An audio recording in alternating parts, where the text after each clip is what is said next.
Ah là là là là, quel match. Quel match, les amis, entre Black Knight et Chronos. Vous voyez hein, le pourcentage, hein. 85-93, ça parle pas mal. Comme quoi, le Black Knight a survolé, entre guillemets, en termes de pourcentage, ce match, qui est un match du coup de quart de finale de 3F Eagle. Donc c'est un match du coup en mixte. On a du coup 4 HDV 15 que vous voyez ici, 2 HDV 14, dont un qui est pair, 2 HDV 13 et 2 HDV 12 comme vous avez pu le voir.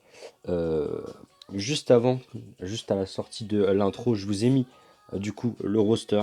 Je vous ai mis également les statistiques des matchs, parce que là on va passer dessus, mais je vais vous mettre un résumé des statistiques dans rapidement on va dire, parce que les statistiques c'est pas ce qui nous intéresse. On a eu quelques perfs, hein, seulement 7.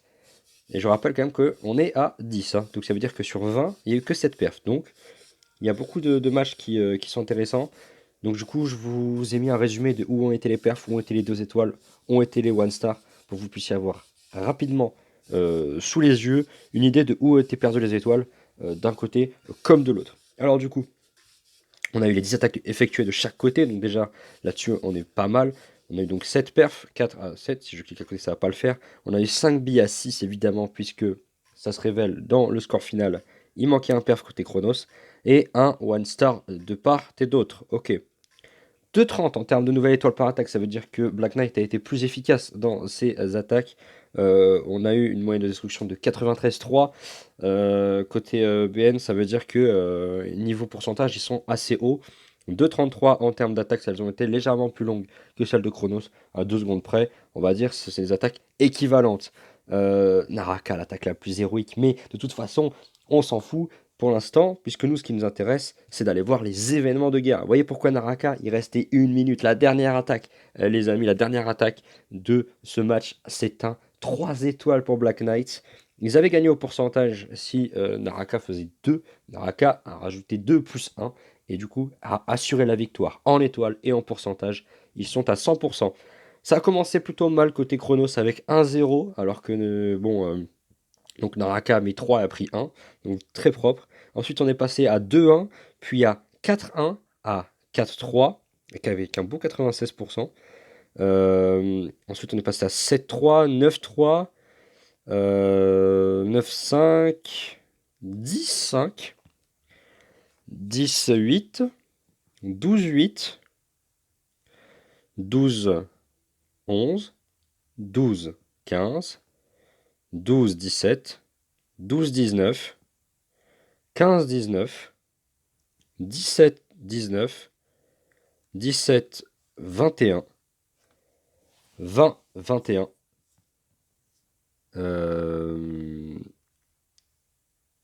Non, c'est ça, non, c'est ça, c'est 20. Non, attends, je me suis. Il y a une étoile que j'ai compté en trop, bref. En gros.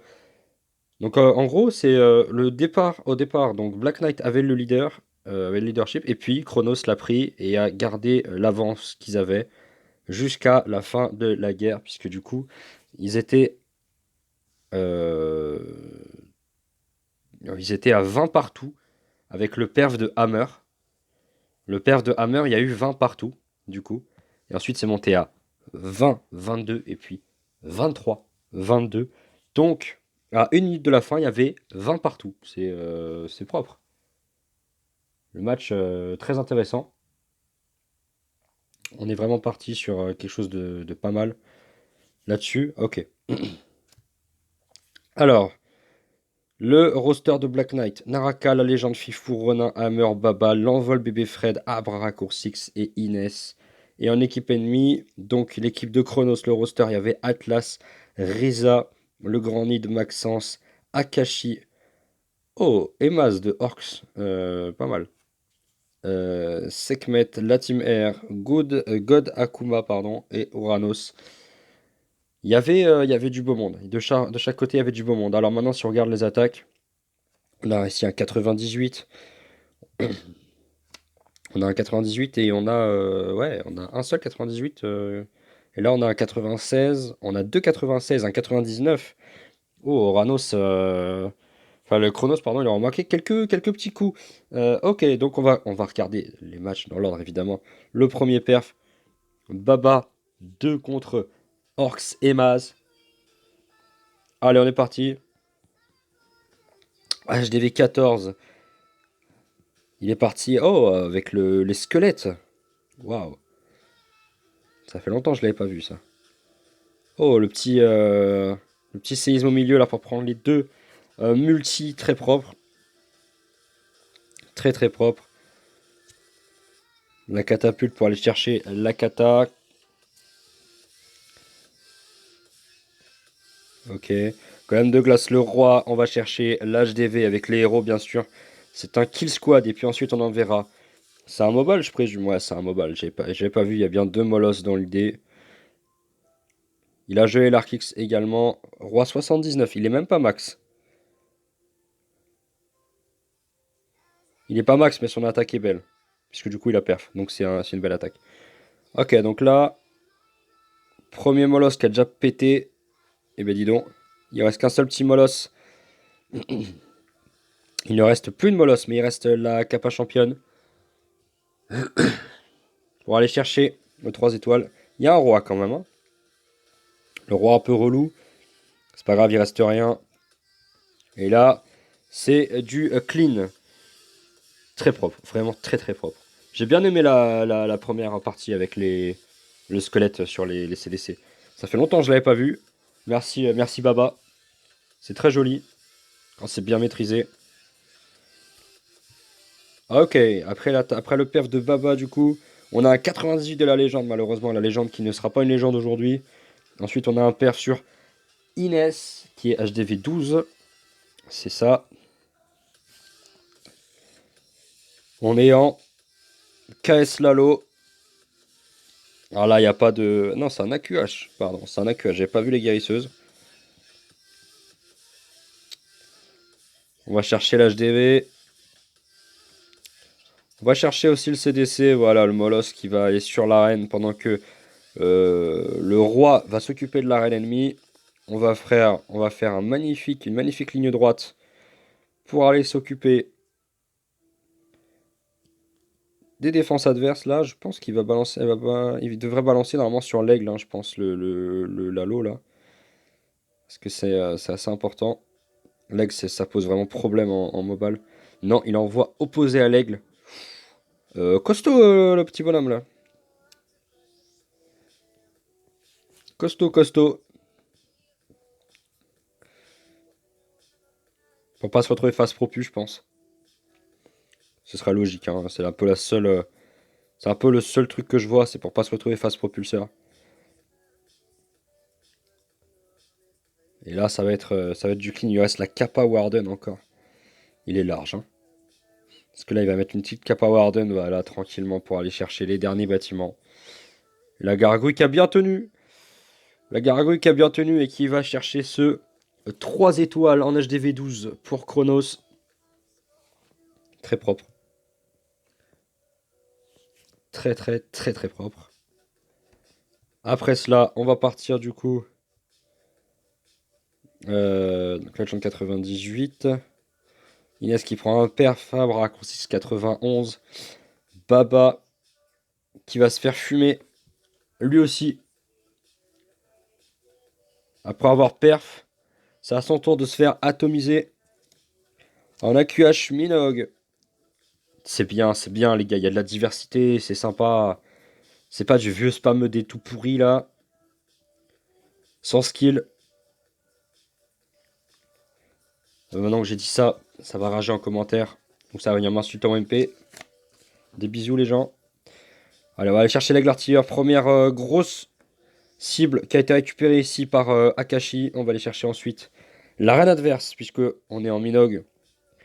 Donc on s'en fout la reine, mais c'est quand même intéressant. Il y a encore un molosse CDC là. La reine qui s'occupe même pas des archers qui sont en train de pulvériser ses guérisseuses. On rentre dans le compartiment de la catapulte, on balance le Minogue.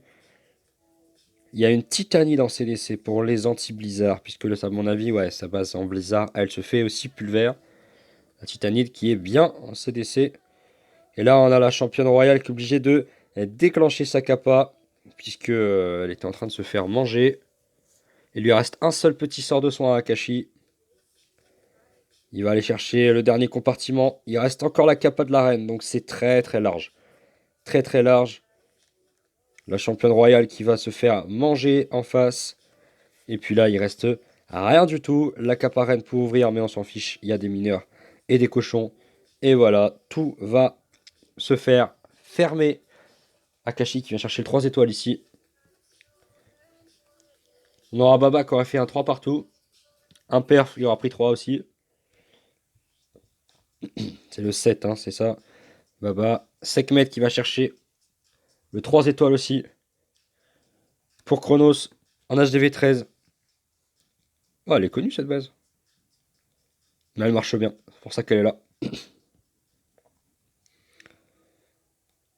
Ah non, non, c'est pas la même. C'est pas la base que j'avais en tête. Non, non. Elle y ressemble à un build connu, mais c'est pas lui. Oh, super gargouille. Oh, voilà qui est intéressant. On avait prévu déjà en CDC qu'il y ait quelque chose de relou pour la QH. Puisqu'on sait que la base elle se fait ouvrir par la QH. Et donc du coup, on va prévoir un petit peu tout ce qu'il faut ici. La QH qui avance assez bien. La QH qui a super bien avancé vraiment. Le Minoc a été envoyé du coup à 6 heures pour aller chercher tout ce qui nous dérange. Les restes des défenses. Les héros, l'HDV, bon, voilà, tout est bien qui finit bien. La QH qui est tombée, mais qui a fait quasiment 50% de la base à lui tout seul. C'est donc ultra monstrueux. On a la championne royale qui a pu sa capa, mais il reste le roi, il reste un PK, le roi qui a énormément de vie. Il reste quelques mineurs, des barbares et du grattage. Voilà, c'est pas une Tesla qui va venir à bout d'un roi, d'un PK et de sorciers archers, tout ça là. Et donc Sekhmet qui va fermer tranquillement la base de l'envol. Bien joué. Bien bien joué. Chronos qui gère. Ça perd bien. C'est sympa. Ça fait plaisir.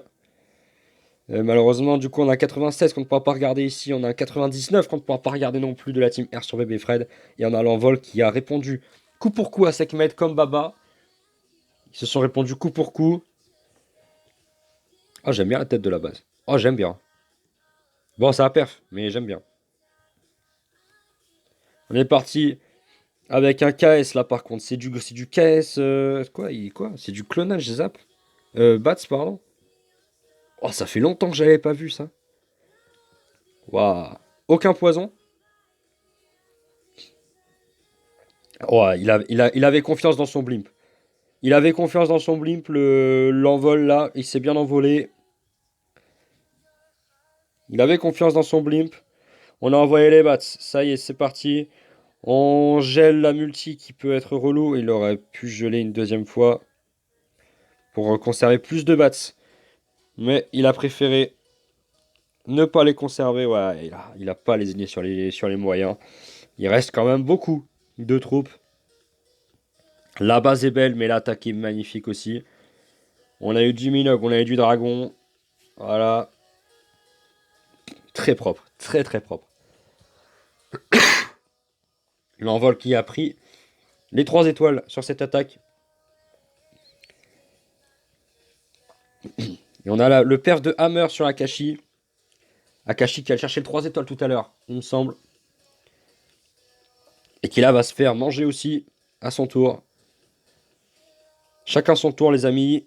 En dragon, clonage, hein, vraiment la compo HDV14 qui passe partout. Cette compo, elle est trop forte en HDV14. Et si elle marche aussi bien en HDV15 avec 80% de moyenne, en légende, c'est pas pour rien.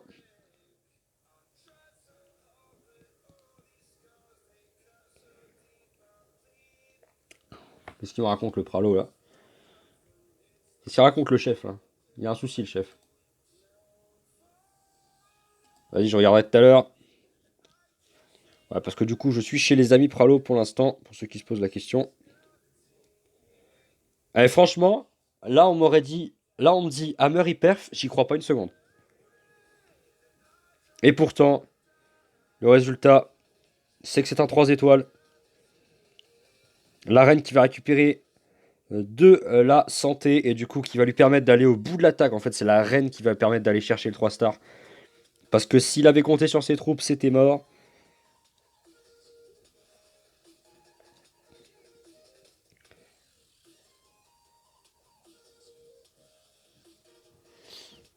Et là voilà les amis. On a Hammer qui a cherché un 3 étoiles sur Akashi. C'est beau, c'est beau. HDV 14 qui s'est fait manger. Et là les amis, maintenant, le 71%, on ne le regardera pas, mais on va regarder la dernière attaque. Les amis, la dernière attaque, c'est celle que Naraka est allé chercher pour la victoire de Black Knight. On est en super bullist. Alors on va prendre un petit peu le temps parce que je vous avoue que quand j'ai allumé la première fois, c'est la seule attaque que j'ai regardée rapidement en x4. Mais je vous avoue, quand j'ai vu la barre de troupes, mes yeux ils ont vu double. Hein, parce que là, franchement, c'est du super bullist zap. Pourquoi pas? Il a genre, je sais pas, j'avoue que j'ai vu la compo, j'ai pas compris. Ok, donc là, on va partir du coup en Super Bully Zap, on va chercher du coup le premier invisibilité avec, il a pris une multi, hein, je crois, c'est ça. Avec une catapulte, Wardion catapulte à l'arène de son côté. On va aller chercher aussi avec le roi. On va aller déblayer un petit peu tout ça, on va aller chercher un compartiment.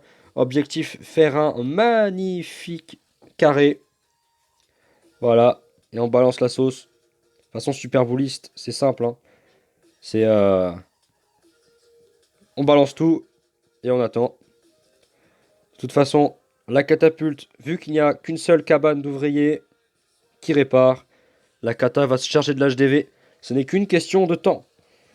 Et là, le plus important, c'est de prendre la monolithe qui est tombée maintenant. Voilà, il n'y a vraiment plus grand chose sur la base. Hein. Il reste une catapulte quand même. Il reste plus de catapulte, il reste une mono. La mono, la mono, elle va se faire manger, je crois, par la championne, hein, il me semble. Hein. Non, la championne, elle va se faire. Ouais, c'est ça. Parce que il y a Pablo et Pablo qui reset la mono et du coup, ça ne sert à rien cette défense. Pendant un petit moment, elle est stun.